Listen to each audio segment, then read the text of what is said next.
I think at this point in my series of literacy lessons, I need to address the question of speaking.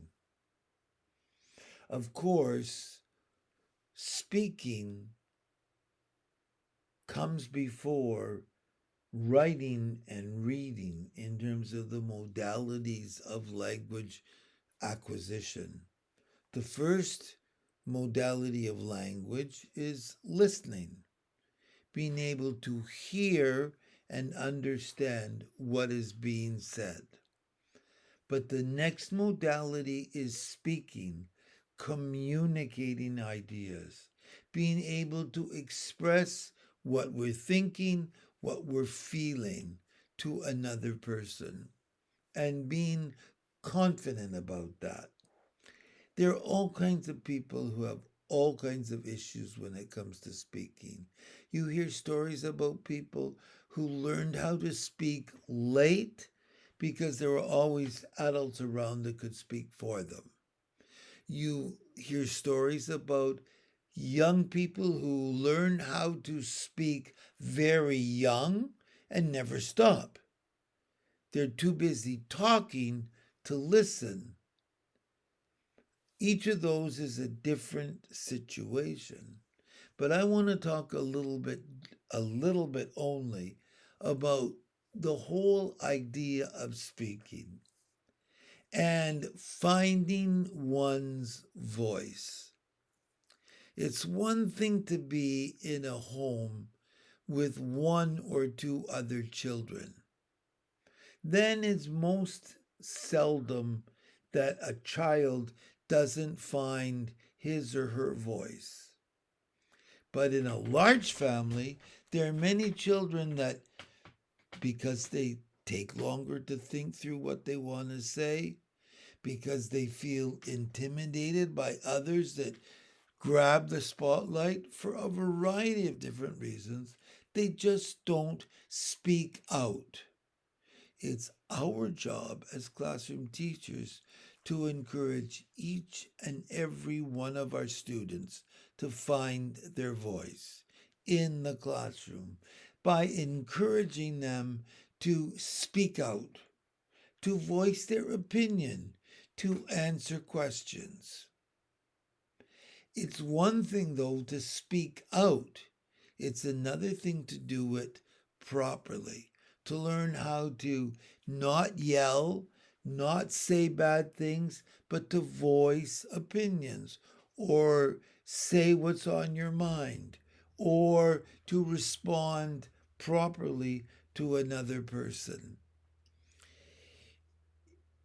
I used to, and I'm going to here switch gears a little bit and talk about speaking properly. In order to write properly, in order for students to know how to write a proper sentence with proper grammar and so on, students have to hear proper speech. They have to hear how we talk English. And unfortunately, today, it's becoming harder and harder. But that doesn't mean we should give up. It's our individual responsibility to encourage our students to hear good language. That's one reason why I always read good books to my students. Because by forcing them to listen to a story, they're listening to language used to the best of the writer's ability. The best kind of language comes out of the best books for children. I've been reading a couple of them because I want to read some to my grandchildren. But there is a huge difference between books that have stood the test of time and children return to over and over and over again because they read well. You hear good language, you hear good vocabulary. And then, if you hear good vocabulary, you use good vocabulary. If you hear good grammar, you use good grammar. I remember for years, my students would say, Dr. S or Mr. S, Dr. S, my mother and me. And I would look at my students and I would say, I'm sorry, but I don't know who you're talking about. And they would look at me like I'm crazy. But if they had had any bit of proper education, they would go, oh, my mother and I. Bingo. I used to take the time to stop my students and make sure they spoke correctly. Now, why do I do that? Because if students don't hear good language, they won't use good language. If they use good language, they'll write good language. And just like I was saying before in an earlier session about writing properly, if students hear proper language, they're more likely to write proper language. There are times, of course, when proper language isn't important, generally speaking. But there are times when it's important to be able to express oneself in language that is correct. If you think about it, at some point in time, most of our students will have to go for a job interview. And when you're in a job interview, what standards do the people who are watching you to interview you have to think about when it comes to whether or not they want to hire you? One of those standards is definitely how well you speak, especially if you're going to be involved in communicating with other people. All of us want people who can express themselves properly, who know how to talk properly to fill the jobs that need to be filled. Sorry. That's not going to happen unless I want to conclude what I was saying before.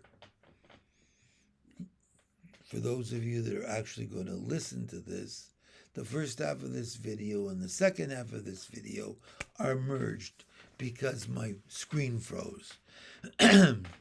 So I want to address why this is important when we talk about literacy. You'll remember that I said at the very beginning that our definition and our understanding of literacy has changed over time. At one time, all literacy was being able to read and understand, to be able to write properly, to be able to answer questions properly. But today, literacy has to be more than that. Literacy has to include the ability to say what's on our mind and express that to somebody else. If we're going to be a society where we function at a high level of creativity and politics and economics, we have to be able to express ourselves. If we can't express ourselves, we're going to be left behind. Brings to mind somebody who talked to me after a job interview. I remember being interviewed for the job of vice principalship. We're going back a long time. And afterwards, the wife of the person who went for the interviews along with me said, "Oh, Howard, you have no problem. You have the gift of gab." When I think about it, that's not such a stretch. I didn't get the job. I didn't get picked. But that's not because I didn't know how to express myself. it was because there were other issues involved. But if you go for a job interview, you need to be able to express yourself properly. And to be a more literate society, to be a society in which people accomplish things and get things done and create and sell and convince, we need to be able to not just read properly, but we need to be able to speak properly too. If you think about all the politics that's going on right now, the politics depends upon people being able to say what they believe and say it convincingly. There are more than a few jobs that require us to work in teams, collaboratively. And if we can't collaborate orally, if we can't share our ideas, then people aren't going to want to work with us. They want people who will work with us who can say what's on their mind and say it effectively. And that's where speaking is so important. We need to encourage our students to be able to say what's on their mind, to express themselves properly in proper sentences, and to be able to convey ideas that then might be written down and read by others or heard by others and considered as to whether they're good or not. Speaking is as important as writing and reading when it comes to literacy.